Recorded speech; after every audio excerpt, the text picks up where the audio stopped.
Good morning बच्चों। तो हमने कल की क्लास में पढ़ा था स्वरनाम किसे कहते हैं और स्वरनाम के कितने भेद होते हैं। तो संज्ञा के स्थान पर जिन शब्दों का प्रयोग किया जाता है उन्हें हम स्वरनाम कहते हैं। और स्वरनाम के कितने भेद होते हैं? स्वरनाम के 6 भेद होते हैं, जिसमें से हमने सबसे पहला जो भेद किया था वो क्या किया था? प्रश्नवाचक स्वरनाम, है ना। तो आज हम बाकी के जो उसके भेद है स्वरनाम के वो पढ़ेंगे। तो चलिए शुरू करते हैं। निश्चयवाचक स्वरनाम। निश्चयवाचक स्वरनाम क्या होता है? चलिए ये हम पता करते हैं इन वाक्यों को द्वारा। जैसे कि यहाँ पर जो चित्र बना हुआ है जिसमें जो लाल शर्ट वाला बच्चा है वो सफ़ेद शर्ट वाले बच्चे को कहता है कि यह मेरा छोटा भाई रवि है। तो वो उसकी और इशारा करके कहता है कि ये जो बच्चा दिख रहा है ये मेरा छोटा भाई रवि है। और फिर वह कहता है कि वह मेरी बहन गीता है। तो ये मेरा छोटा भाई रवि है, वो इशारा करके बता रहा है। और दूसरी तरफ वाक्य में दोबारा इशारा करके बता रहा है कि वो मेरी बहन गीता है। तो पहले वाक्य में यह भी स्वरनाम है ना। खड़े रवि की ओर निश्चय पूर्वक, बिल्कुल निश्चय के साथ वो बता रहा है कि ये मेरा भाई, इसका नाम रवि है, यह मेरा भाई है। और दूसरे वाक्य में वह स्वरनाम दूसरी ओर खड़ी गीता के बारे में बताता है, निश्चय पूर्वक संकेत करके कि यही मेरी बहन है, वह मेरी बहन ही है ना। तो जो स्वरनाम शब्द किसी निश्चित व्यक्ति या वस्तु का बोध कराए, जिसमें पता चले कि वो किसके बारे में बात कर रहे हैं, जो निश्चित है ना, निश्चित, उसे हम निश्चयवाचक स्वरनाम कहते हैं। जैसे कि यह, ये, वह, वे। तो ये सारे जो शब्द हैं ये क्या है? निश्चयवाचक स्वरनाम है। अगला है अनिश्चयवाचक स्वरनाम। अब यहाँ पर एक फ़ोटो बनी है जिसमें मम्मी बच्चे को बोल रही है कि बेटा देखो दरवाजे पर कोई आया है। तो कोई आया है, यहाँ पर कोई जो शब्द है उसको नीले रंग में बताया गया है। और दूसरे चित्र में जो लड़की है वो कहती है कि सीता बीमार है, उसने कुछ नहीं खाया। तो जो सीता है वो बीमार है और उसने कुछ नहीं खाया, कुछ भी नहीं खाया, ठीक है। तो कोई शब्द अनिश्चित व्यक्ति की ओर संकेत करता है कि उसने कहा कि बेटे दरवाजे पे देखो कोई आया है। अब उन्हें नहीं पता कि कौन आया है, ये कोई निश्चित नहीं है, वो कोई भी हो सकता है। कुछ शब्द अनिश्चित वस्तु के बारे में बात कर रहा है कि कुछ भी नहीं खाया है ना। कोई नाम होता तो उसको पता चलता कि हाँ उसने वो खाया है, उसने कहा कि कुछ नहीं खाया है। तो ये अनिश्चित स्वरनाम की ओर संकेत करता है। तो जिस स्वरनाम से किसी निश्चित व्यक्ति वस्तु का बोध न हो, यहाँ निश्चयवाचक में क्या था कि बोध हो, तो उसे निश्चयवाचक कहते हैं। अनिश्चयवाचक उसका बिल्कुल ठीक विपरीत है, जहाँ पर बोध न हो उसे अनिश्चयवाचक स्वरनाम कहते हैं। तो जिस स्वरनाम से किसी शब्द या किसी वस्तु का निश्चित ही बोध न हो उसे हम अनिश्चयवाचक स्वरनाम कहते हैं।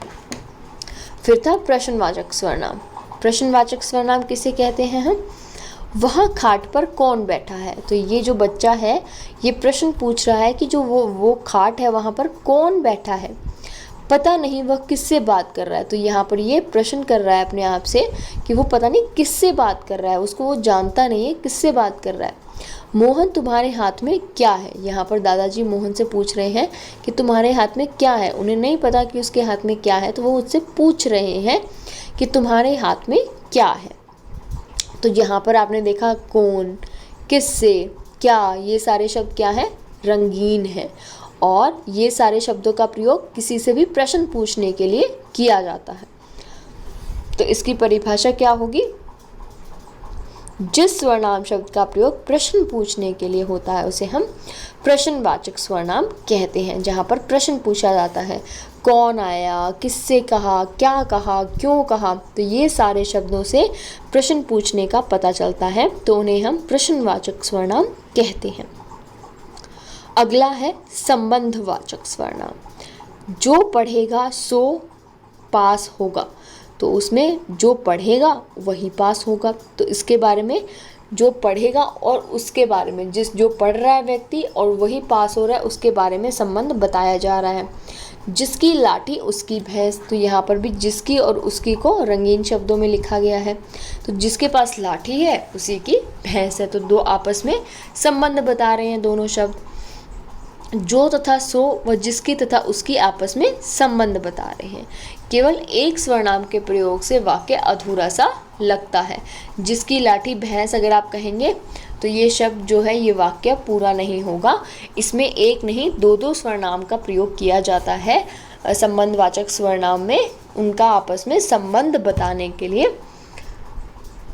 जिस स्वरनाम शब्दों के द्वारा एक व्यक्ति या वस्तु का दूसरे व्यक्ति या वस्तु से संबंध प्रकट हो, एक व्यक्ति या दूसरे व्यक्ति का आपस में जो संबंध प्रकट करते हैं उन्हें हम संबंधवाचक स्वरनाम कहते हैं। जैसे जो सो, जिसने उसने, जिसकी उसकी, तो ये जो सारे शब्द हैं वो आपस में स्वरनाम का संबंध बता रहे हैं।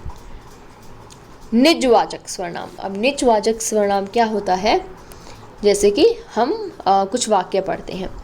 सीता मैं घर का सारा काम स्वयं करती हूँ।